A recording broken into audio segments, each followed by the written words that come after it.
All right, someone in Washington right now are calling for unity in the wake of the shooting at the Republican congressional baseball practice this week. But the New York Times, it's pointing fingers. The liberal paper once again linked to the shooting of Congresswoman Gabby Giffords back in 2011 and linked it to Sarah Palin. This is something that has landed them in a bit of trouble. I can tell you that. Earlier, to quote target districts, they said basically Sarah Palin was involved in this. The paper was forced to issue a correction here, and they wrote, and I quote, an earlier version of this editorial incorrectly stated that a link existed between political incitement and the 2011 shooting of Representative Gabby Giffords. In fact, no such link was established. So why did they report it? Now Sarah Palin is reportedly considering suing the newspaper. Joining me is the host of Fox News MediaBuzz, Howard Kurtz. Howie, your thoughts? I mean, this seems like kind of a low one, even for the New York Times.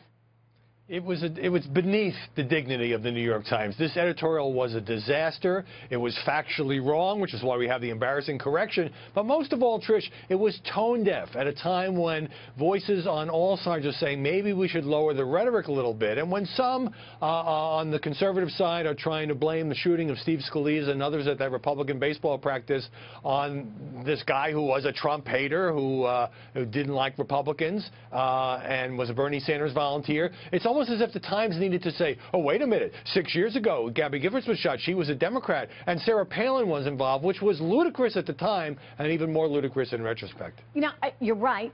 And I saw that play out, in fact, in the news cycle yesterday. In fact, we had a liberal commentator on the show who really wanted to point fingers at the right and say that, you know, the right has incited all this violence. It's not just the left. I would look at it and say objectively, you know what, everybody can do a little better here, right? We all need, in the spirit of unity, to work together to make sure that this rhetoric, how it doesn't get out of hand. I mean, it has. There's certainly a desensitization, it seems like, right now. And I, for one, think the left has encouraged that, but I'm not saying that the right is necessarily free of any guilt either.